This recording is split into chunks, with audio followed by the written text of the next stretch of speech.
وہ افتتاح کر رہے ہوتے ہیں سڑکوں کا، دیگر جگہوں کا اپنے علاقے میں، اور آئندہ الیکشنز کے لیے نہ نون لیگ کی نہ پیپلز پارٹی کی کسی کی ان کو ضرورت نہیں ہے. وہ شخصیت ہے، ان کے ساتھ یہ ہو گیا. لیکن اشرافیہ، حکمران طبقہ، وہاں کے لیے قانون اور ہے، ایک عام آدمی کے لیے اور ہے.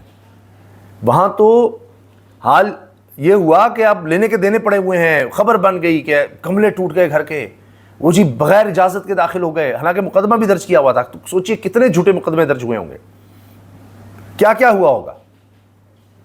اگر آپ کا سرکاری طور پر تعلق نہیں ہے تو آپ کیڑے مکوڑے ہیں.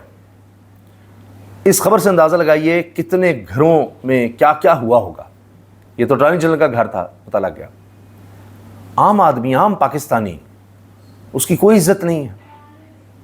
یہاں تو 11 کے خلاف مقدمہ ہو گیا SHO سمیت. یہی بات کسی عام پاکستانی کے ساتھ کی ہو، یا اس کو چلے آپ تحریک انصاف کا کارکن کہہ لیں، ان کا کوئی گھر کہہ لیں، یا کسی کے شک میں ڈال دیں. یہاں تو پولیس والے دھمکاتے رہے نا کہ تمہیں 9 میں ڈال دیں گے، یہ صحافیوں کو دھمکاتے رہے. تو کسی ایسے گھر میں چھاپا مارا ہوتا، کسی بھی طرح سے تحریک انصاف کے ساتھ منسوب ہوتا، تو اس پہ تو شاباش ملنی تھی. ان 11 کا نام لکھا جانا تھا، جس طرح ان وکیلوں کا آگے جج بن جاؤ گے، اس طرح ترقی ملنی تھی. اور اگر غلطی ہو بھی جاتی جی تحریک انصاف کا سمجھاتا کسی اور گھر میں، کوئی مسئلہ نہیں. یہ ہو چکا ہے. چیئرمین تحریک انصاف بیرسٹر گوہر کے گھر بھی یہی ہو گیا تھا. جب وہ کھڑے تھے اس وقت چیف جسٹس قاضی فائزہ کے آگے، اور پتہ لگا ان کے گھر میں جناب پولیس چلے گئی اور یہ ہو گیا وہ ہو گیا. وہیں سے انہوں نے اجازت لی، وہاں پر گئے، کچھ بھی نہیں. انہوں نے کہا ہو جی بس ایسے ہو گیا تھا، فلاں ہو گیا تھا. تب بھی کسی نے کوئی ایکشن نہیں لیا تھا. میں نے بتایا یہ تو الٹا شاباش کا حقدار ہوتا ہے. کہ صرف گملہ توڑ کے آئے ہو، یہ تو محاورہ ہوتا ہے. اوہ گملہ بھی نہیں ٹوٹا، ٹھیک ہے اب گئے ہیں تو گملہ تو توڑتے نا. تو گملہ ٹوٹنا بھی یہاں پر خبر ہے، کیونکہ گھر تھا اٹارنی جنرل کا. لیکن کسی کا سارا سامان، کسی کی بیٹی کے جہیز کا سامان بھی ہو، وہ سب بھی ٹوٹ جائے تو خبر نہیں ہوتی. یہ ہے فرق. یہ ہے جس وجہ سے آج ہم جس گہری کھائی میں گر گئے ہوئے ہیں، بحیثیت معاشرہ، بحیثیت قوم، بحیثیت ایک ملک کے، کہ نظام ہی نہیں ٹھیک ہو رہا، گورننس ہی خراب ہوتی چلی جا رہی ہے. آپ کو IMF تک کہتا ہے اکانومی بھی اسی طرح سے آپ نے برباد کر دی کہ یہ تو ایلیٹ کیپچر ہو چکا ہے. ایلیٹ کا پاکستان ہے یہاں. انہی کے لیے سب کچھ ہے، انہی کے لیے امارات ہیں، انہی کے لیے معیشت ہے، انہی کے لیے اکانومی ہے، انہی کے لیے سب ہے. عام آدمی کو کون پوچھتا ہے؟ عام آدمی کا تو یہ حال ہے کہ عالمی سطح پر کہا جی قیمتیں جیسے بڑھیں گی اس طرح بڑھائیں گے، کم ہوں گی. یعنی بات کرتے ہوئے ہمیں شرم آ جاتی ہے کہ اب عالمی سطح پر قیمتیں کتنی نیچے چلی گئی ہیں، تو شاید 40-50 روپے نیچے آ جاتی ہیں. آج پھر 1 روپے پتہ نہیں 60 پیسے پیٹرول بھی بڑھا دیا ہے. پہلے 1 روپے کم کیا کل، آج 1 روپے 60 پیسے 66 پیسے بڑھا دیا ہے. اس طرح ڈیزل بڑھا دیا ہے. کوئی سمجھ نہیں آ رہی کون سا ان کا فارمولہ ہے. بڑے بڑے سمجھدار لوگوں کو کوئی فارمولہ سمجھ نہیں آ رہا کہ پہلے بہانہ بناتے جی ہفتے بعد ہم دیکھیں گے، تو پچھلے ہفتے کی ہم نے ایوریج نکالی ہے، فلاں کیا ہے.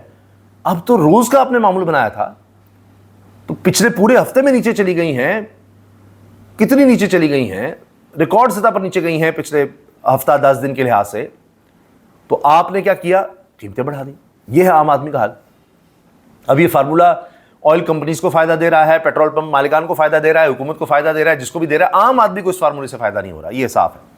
تو میں نے آپ کو بتایا کہ یہاں بھی ہمیں وہی فرق نظر آتا ہے. یہ ہیں حالات اس ملک کے.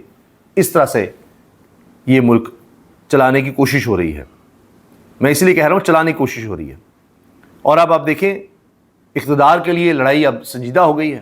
بلاول صاحب چاہ رہے تھے کہ پہلے تو ہم سے بات ہوئی تھی، آزاد کشمیر تو ہمیں ملنا تھا. یہ کیا ہو گیا؟ یہ تو نون لیگ کی طرف چلا گیا معاملہ. ہم جیسے کمزور سے لوگوں کی بھی سن لیتے. پچھلی آپ میری ویڈیوز دیکھ لیں، میں بار بار کہتا رہا ہوں کہ کہانی کچھ اور ہو رہی ہے، اور اس میں نظر ہی آتا ہے. میں نے تو آپ سے خبر شیئر کی تھی، لیکن نظر ہی آ رہا ہے کہ اس میں 28ویں ترمیم بھی ہو سکتی ہے، اس میں دیگر معاملات بھی ہو سکتے ہیں. یہ بھی کہ جی جس طرح GB میں حکومت بنوائی گئی ہے پیپلز پارٹی کی، اس طرح وہ نہیں چاہتے تھے. وہ ایک واضح میجورٹی چاہتے تھے، وہ نہیں چاہتے تھے نون لیگ اور استحکام پارٹی کی بیساکھی. تو اس چکر میں معاملات خراب ہوئے ہیں. جو بھی کہ انہوں نے کہا جی 18ویں ترمیم واپس نہیں کر سکتے یا نئے صوبے نہیں بنا سکتے، وہاں سے پھر چیز کم ہوئی، اور یہاں نون لیگ کو آزاد کشمیر میں پہلے مرحلے میں زیادہ دکھا دیا گیا. اور وہ پہلے ہی کہہ رہے تھے نون لیگ والے، ان کو پتا تھا طے ہے 9 سیٹیں ہماری، 4 پیپلز پارٹی کی. تو اگلے مرحلے میں اگر پیپلز پارٹی نے اپنے آپ کو ٹھیک کیا تو پھر کچھ مل سکتا ہے. اب بلاول صاحب بڑے غصے میں آ گئے ہیں. ہو تقریر سنیں ذرا. ایسی باتیں کر رہے ہیں وہ کہ کمال ہی ہو گیا ہے. لگتے نہیں وہی بلاول ہیں جو 26ویں ترمیم کے لیے بھاگے پھر رہے تھے، جو کہہ رہے تھے شہباز شریف صاحب ہمارے وزیر اعظم ہیں. پیپلز پارٹی کے وزیر اعظم ہیں شہباز شریف صاحب. اور پھر اکٹھے مریم صاحبہ کے ساتھ جناب کمپینز، ابھی جی بی میں بھی اکٹھے ہیں ہر طرح سے، کہہ رہے ہیں کہ ریاست کو فیصلہ کرنا پڑے گا کہ ان کو قومی مفاد عزیز ہے یا نون لیگ کا مفاد عزیز ہے. یہ اب الیکشنز، ابھی پہلا مرحلہ ہے تو یہ حال ہوا ہے، اور یہ نہیں ہو سکتا. یہ دیکھیں کیا کر دیا گیا ہے، ہوش کے ناخن لیں، فلاں لیں، اس طرح کی باتیں کر رہے ہیں. اور اتنا غصہ ہو رہے ہیں کہ جیسے پتہ نہیں ان کو اس چیز کا اندازہ نہیں کہ نون لیگ کی سیاست کیا ہے. اب فارم 47 یاد آ رہا ہے، شری رام میمن بھی بول رہے ہیں. اب تو راجہ پرویز اشرف سابق وزیر اعظم کہہ رہے ہیں سسٹم ہار گیا تو کسی کے ہاتھ میں کچھ نہیں آئے گا، ڈرا رہے ہیں. بھئی آپ کر کیا لیں گے؟ نون لیگ والے آپ کو بٹھا کر ٹیلی ویژن پر سامنے آپ کے منہ پر کہہ رہے ہیں کہ آپ لوگ اسی تنخواہ پر کام کریں گے، اور آگے سے آپ کچھ نہیں بول سکتے. پیپلز پارٹی کے بڑے بڑے رہنما کسی تنخواہ پر کام کریں گے، بیانات دینے دے لو، حیثیت کوئی نہیں ہے کیونکہ پیچھے عوام نہیں ہے. اور مریم صاحبہ نے بلاول کو پیغام دیا کہ بلاول بھٹو صاحب کو میں سمجھانا چاہتی ہوں، بتانا چاہتی ہوں کہ الیکشن کا فیصلہ ریاست نہیں کرتی بلکہ الیکشن کا فیصلہ عوام کرتے ہیں. جس طرح فروری میں 2024 میں کیا تھا، جس طرح جی بی میں کیا تھا، جس طرح مریم نواز صاحبہ کے والد صاحب کے لیے عوام نے فیصلہ کیا تھا کہ وہ چوتھی دفعہ وزیر اعظم بن رہے تھے اور پھر وہ نہیں بن پائے. جو کچھ ہوا ہے فارم 47 کا فیصلہ عوام نے کیا تھا. یہ فیصلہ جو کر رہے ہیں پیٹرول کا، یہ بھی عوام کر رہے ہیں. آپ کو لانے والے عوام، بٹھانے والے عوام، آپ سے فیصلہ کرنے والے عوام ہیں. عوام کا قصور ہے یہ کہ آپ کو ووٹ نہیں دیا اور پھر بھی آپ آ گئے ہیں. ریاست فیصلہ کرے، قومی مفاد اہم ہے، نون لیگ کا مفاد، حکومتی اتحاد، بلاول بھٹو کا ریاست سے مطالبہ. اب ان کو یاد آ رہا ہے، اوئے ہوئے ہوئے کیسے کیسے بیانات ہیں. پھر شرجیل نام میمن غصے میں آئے کہ مریم نے کیا لہجہ استعمال کیا ہے بلاول کے خلاف. مسلم لیگ نون خیراتی اقتدار اور فارم 47 میں بیٹھی ہے. بچے کو پتا ہے پنجاب کے عوام نے ان کو عبرتناک شکست دی. نون لیگ کا کوئی بھی لیڈر کامیاب نہیں ہو سکا. نون لیگ فارم 47 کی پیداوار جماعت ہے شرجیل نام میمن، لیکن اسی جماعت کو ہم سپورٹ کریں گے، اسی جماعت کا ساتھ دیں گے، اسی کی حکومت کے ساتھ چلیں گے، اسی کے بجٹ کو ہم سپورٹ کریں گے، اسی کی ووٹ کے ساتھ ہمارے زرداری صاحب صدر بنیں گے، چیئرمین سینٹ یوسف زغلانی بنیں گے، آئینی عہدے ہمارے پاس ہوں گے، انہی کے ذریعے ہمارے گورنر لگیں گے جناب کے پی میں. ویسے فارم 47 یاد آ جاتا ہے. تو یہ سب ہوا ہے. پیپلز پارٹی کا اب یہ تو رونا ہے، لیکن گلگت بلتستان میں اسناد ملک صاحب بڑے سینئر صحافی ہیں، کورٹس کو کور کرتے ہیں، سپریم کورٹ کو. انہوں نے تبھی کہہ دیا تھا کہ رات 9 بجے صرف ایک نشست جیت رہے تھے نون لیگ والے گلگت بلتستان میں، اور پھر وہ 6 نشستیں ہو گئیں ان کی.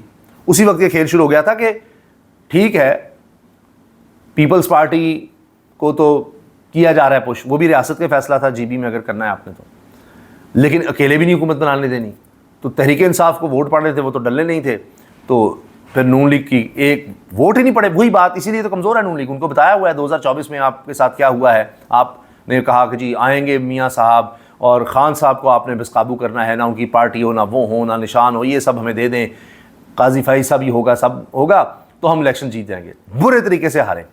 تبھی سے انہوں نے کہا جی میاں صاحب جان دو، آپ کس چیز کی ڈیمانڈ کر رہے ہیں، کیسے آپ کو پرائم منسٹر بنا دیں. آپ کے تو دفتر کی لائٹیں بجھ گئی تھیں اور آپ لوگ چلے گئے تھے، آپ کو بلایا گیا تھا، پھر آپ نے آ کے تقریر کی ہاں جی ہم حکومت دیکھیں گے، بنائیں گے، فلاں ہوا. تو آپ تو کچھ بھی نہیں کر سکے. تو ہم نے آپ کو بٹھایا، آپ کس طرح کوئی ڈیمانڈ کر سکتے ہیں، کس طرح کچھ کر سکتے ہیں. جو دیا جا رہا ہے چپ کر کے بیٹھیں.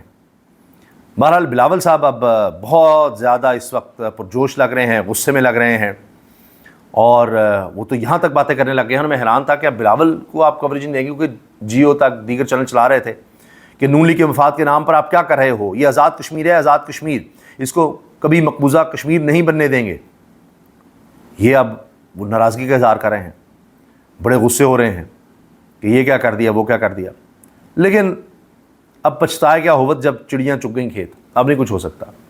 باقی کشمیر کے حالات پر اب حامد میر صاحب نے بات کیا. آسمہ شیرازی صاحبہ کہہ رہی ہیں کہ راولا کوٹ کی صورتحال پر ایک عجیب خاموشی، سیاسی جماعتیں اور میڈیا منہ چھپا کر شتر مرغ کی طرح کے بند کر یہ بیٹھا ہے. طاقت کا استعمال قطعی طور پر کسی صورت مناسب نہیں. سیاستدان بعد میں لکیر پیٹنے سے بہتر ہے کہ ابھی میدان میں کودیں ورنہ دیر ہو جائے گی. یہ آسمہ شیرازی صاحبہ کہہ رہی ہیں.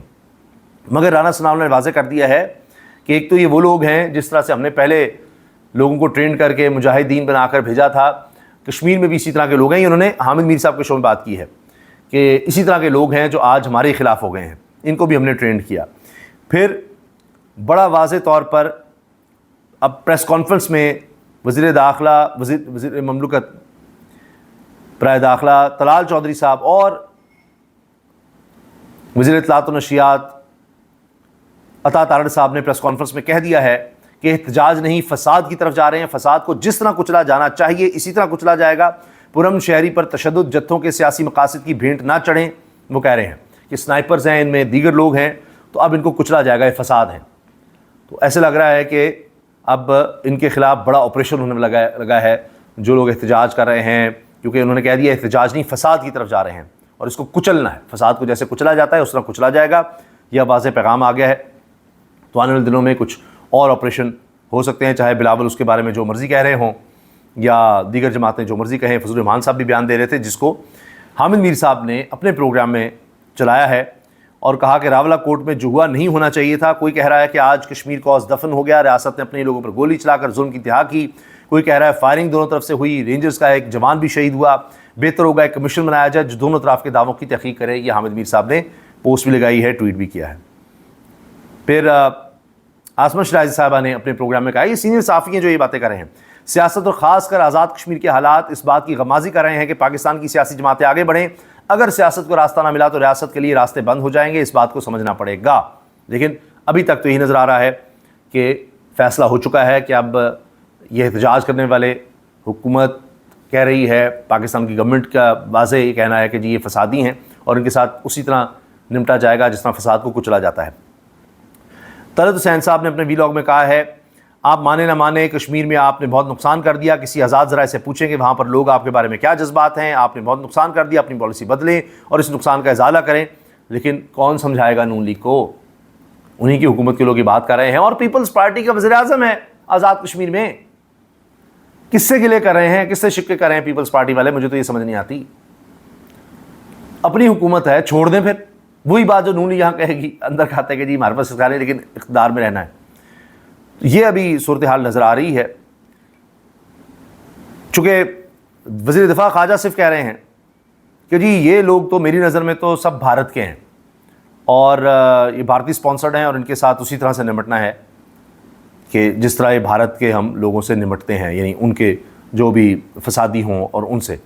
تو ایک سوچ تو یہ نظر آ رہی ہے کہ معاملات کس طرف جا رہے ہیں. یہ اس وقت صورتحال ہے. اور ایک خبر میں مس نہ کر جاؤں،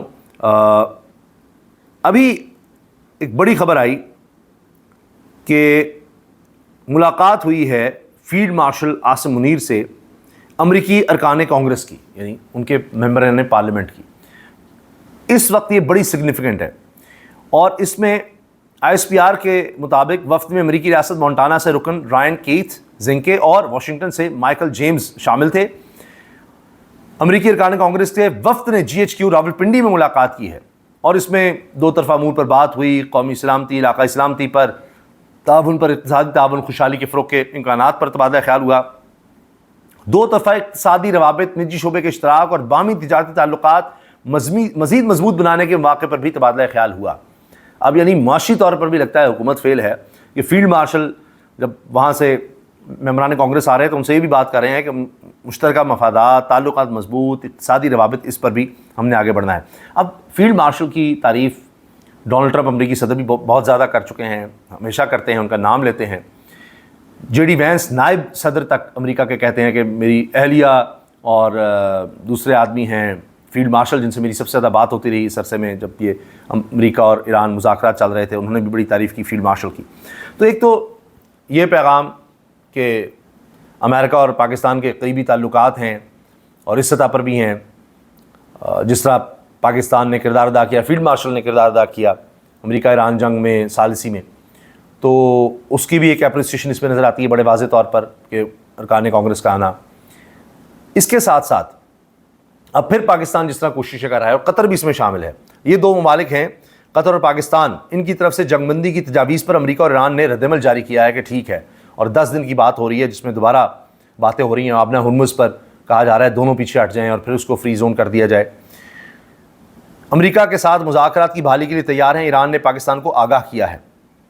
ثالثوں کی امریکہ اور ایران کے درمیان 10 روزہ جنگ بندی کے لیے کوششیں اور اس میں پیش رفت ہوئی، اور یہ قطر اور پاکستان اس وقت انیشیٹو لے چکے ہیں. تو یہ اس وقت بہت اہم خبر ہے. اور اسی تناظر میں یعنی ایک تو امریکہ پاکستان تعلقات اور یہ ایران امریکہ جنگ ثالثی، اس کے حوالے سے اس ملاقات کو بہت اہم کہا جا سکتا ہے. اجازت دیجیے، اللہ حافظ.